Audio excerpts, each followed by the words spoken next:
Yeah, obviously, a shocking result, I would say, starting with a bang for Ding. Obviously, this is a huge boost for him. I believe it is the first game of classical chess that he has won since perhaps early in the year at Tat Steel, where he defeated, in fact, Gukesh and Warmerton. So it's been a Yeah, his while. last win was against Warmerdam. Ironically, his win previously was against Gukesh with the black pieces. Um, and Yeah. kind of a similar game to this. Like basically, he got a good position out of the opening, and then he won.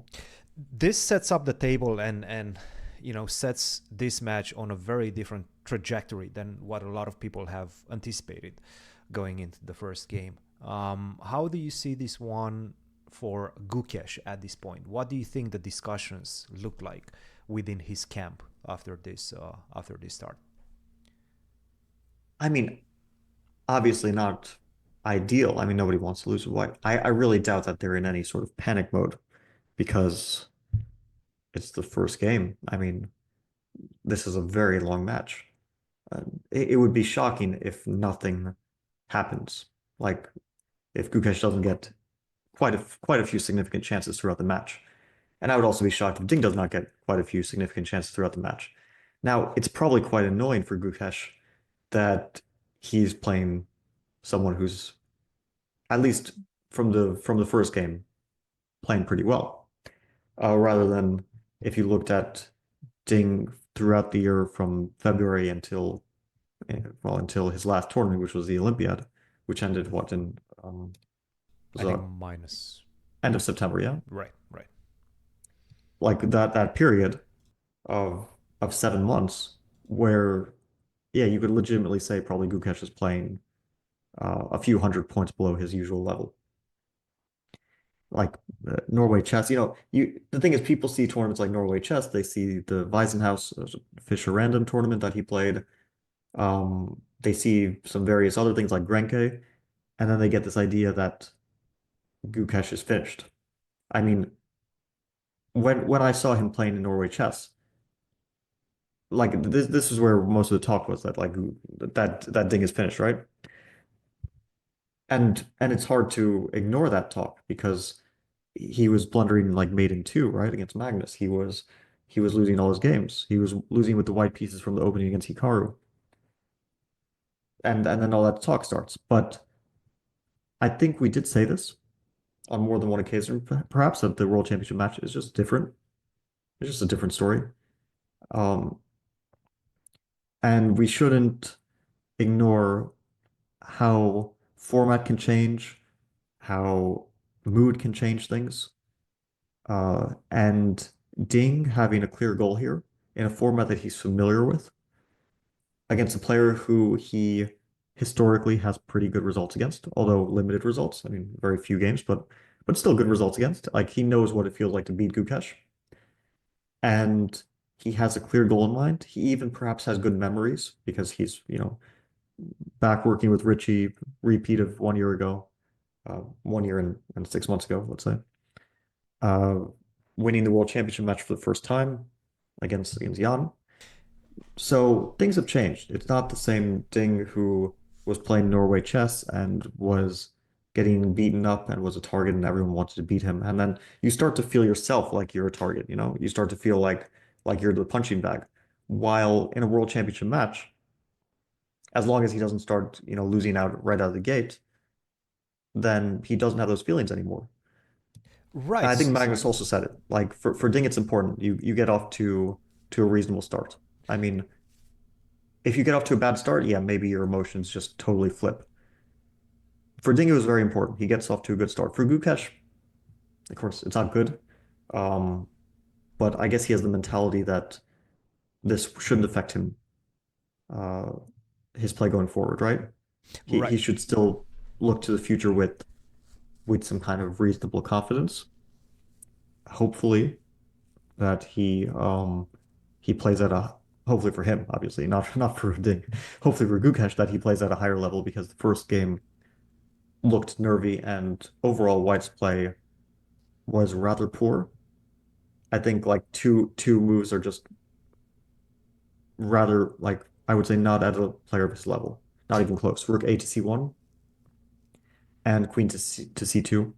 Both those moves are like critical moments, I would say. Especially Queen to C2 is a critical moment. Like after Queen takes F4, basically you're going to get bad positions in every event that you play. It is inevitable for every player. And once you get that chance that you can fight on, and move 30 is just such a clear example of a chance where you can fight on. Like you're given this opportunity by Ding playing F takes E6. You need to take it. It's just like defensive abilities are going to save you a lot of points. We know that from uh, everyone, right? Like you see how many points are saved by Ali Reza, by Hikaru, by Magnus, by even by Gukesh in the candidates, who was defending some dangerous positions that he had. You need to defend bad positions, and today he just wasn't able to do so. Yeah, yeah. So two poor moments, but it doesn't mean the end of the match or anything. Obviously, I mean, No, of not course even not. close. Of course not. I would still say like it's a close match. It was probably going to be a close match before the match started.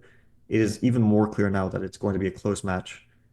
I do not expect a Gukesh collapse by any means, and at this point, I don't expect a Ding collapse. This was kind of the possibility, right? That Ding could collapse. Not And that we were expecting it, but it can happen when a player has shown bad form over a long period of time. one thing about Ding that he has showed this last year, and the bad form that we were discussing and everybody pretty much was discussing, was especially prominent whenever it was coming to the last few minutes of the game, maybe the last few minutes of the first time trouble. He was making inexcusable mistakes very, very often. We've seen it against Nodirbek. We've seen it against I'm trying to remember Iran at the Olympiad where he Parham, got Parham. Parham. He got winning positions and he wasn't able to convert them. Now I was going to say that I'm starting to see hints of that in his play, especially when he did not castle in this particular game and allowed the lines that you were showing with Rook F3, Queen F1, and so on and so forth. Like he gave Gukesh chances throughout the game. Now, this is a positive that Gukesh can take away and discuss and try to implement in the next few games whenever he's going to find himself in trouble. There's still hints of rustiness from Ding, but one thing that he flipped the script on was his general mental state. And I feel this has been discussed quite a lot.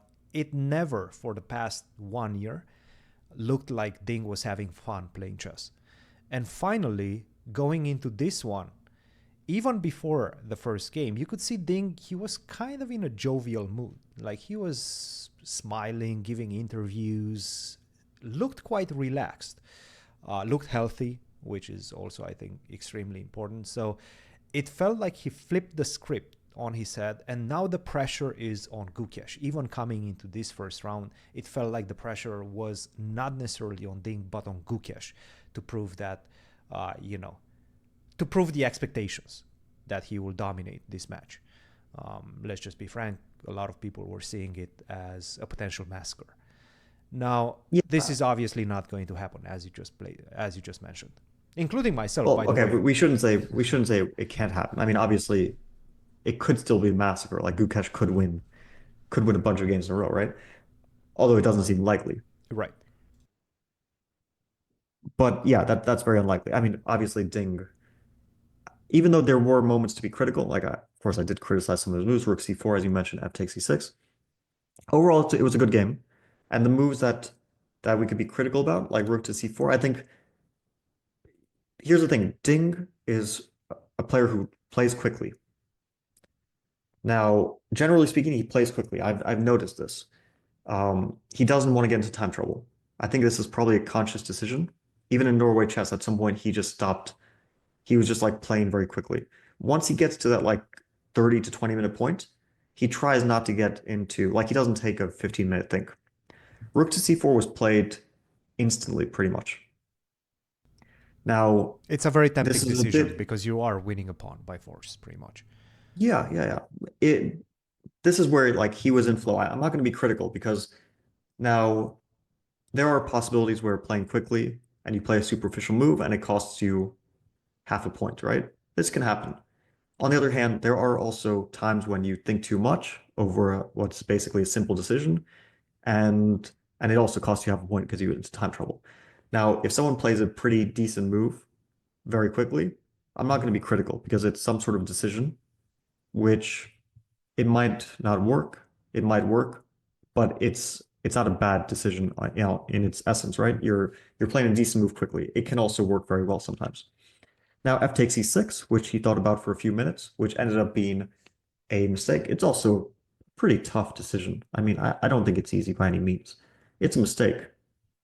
It's even a mistake which turns probably a 0-1 into a half point from an objective point of view, but it's a tough one.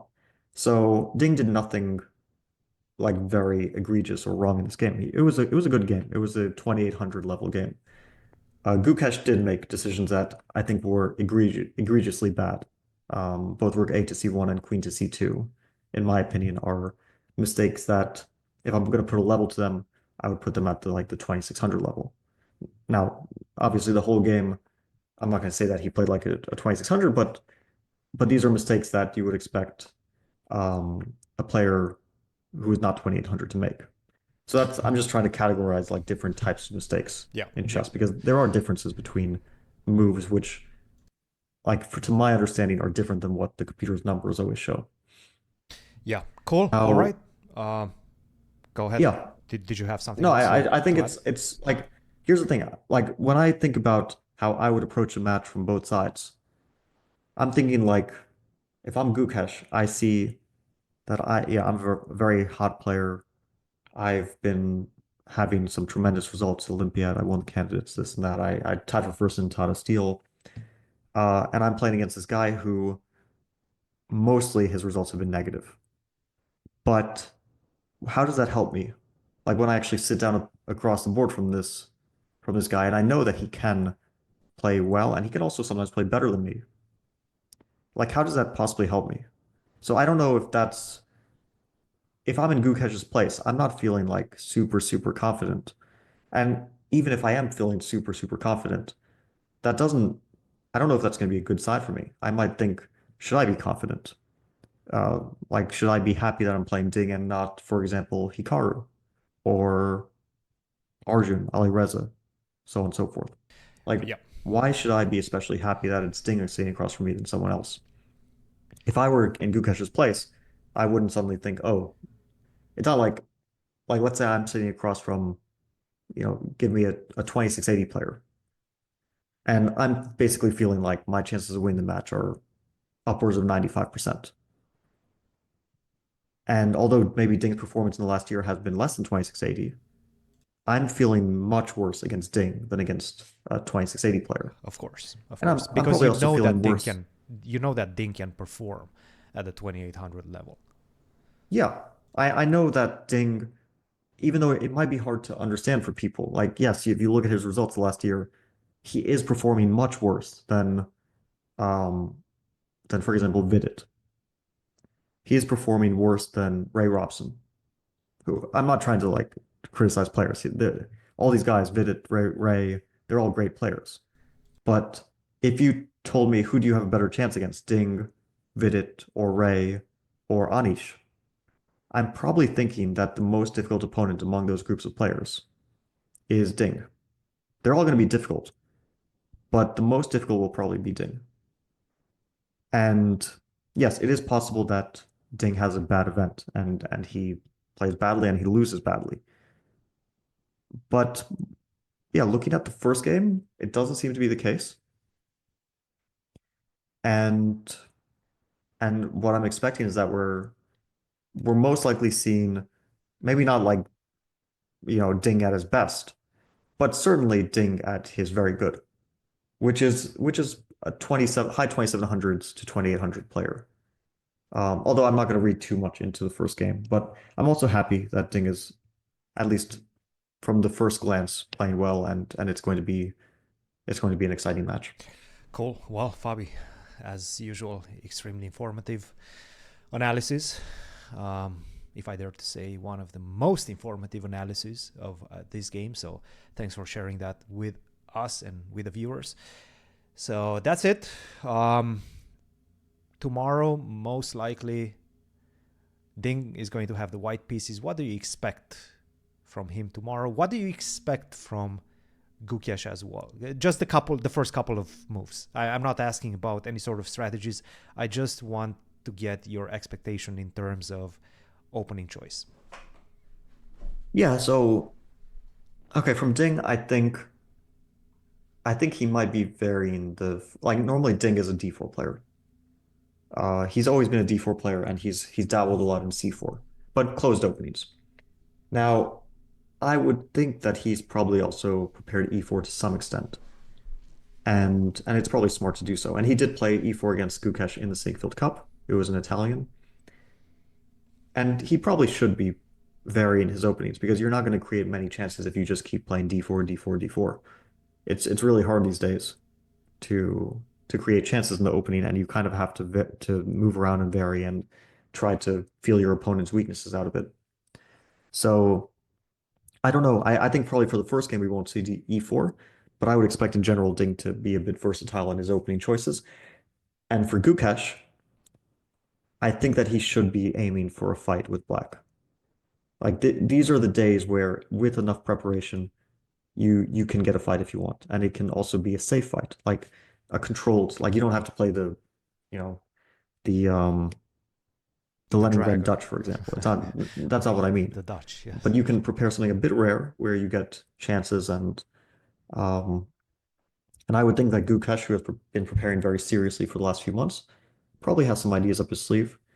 On the other hand, maybe he also just plays like boring stuff. Like you can also prepare stuff that just forces a draw with black, as we talked about. Like there's D4, D5, C4, C5, just trying to trade off all the pawns. Um, I hope that we get something more exciting. Um, I was kind of predicting openings last time around, and I think I did a decent job. Like I had a feeling when Ding would play the Nimzo, I just like had a feeling against Jan. So I don't know. What's my prediction for tomorrow in terms of opening? Nimzo, if Ding starts with D4, let's say, as you just mentioned, that probably is going to vary, but most likely he's going to start with what he's most comfortable with, and that is D4, closed openings. What do you expect if Ding starts with D4 from Gukesh? Yeah, Gukesh has been playing like QGA sometimes, but also Knight of 60, 46. He does play a lot. Um, Not much of a Grunfeld player. I want to see a Grunfeld. I'm hoping to see a Grunfeld. I don't think so. We're probably not going I to see a just Grunfeld. I don't know. It's a bit out of fashion, but it's possible. But it's a bit out of fashion. People don't like the Grunfeld these days, for whatever reason. Yeah, yeah, yeah. No, I agree. Uh, Cool. so I don't know. I'll just predict C4 in the first move. Why Perfect. not? Perfect. Perfect. Perfect. Cool. All right. Well, Fabi, once again, thanks very much. If you guys Thank you. enjoy this, don't forget, like, subscribe, all the good stuff. We will have a new set of merch coming up sometimes during this World Championship match. So keep an eye out for that. But I think you guys will like it. Anyway, see you guys in the next episode. Bye, bye, bye.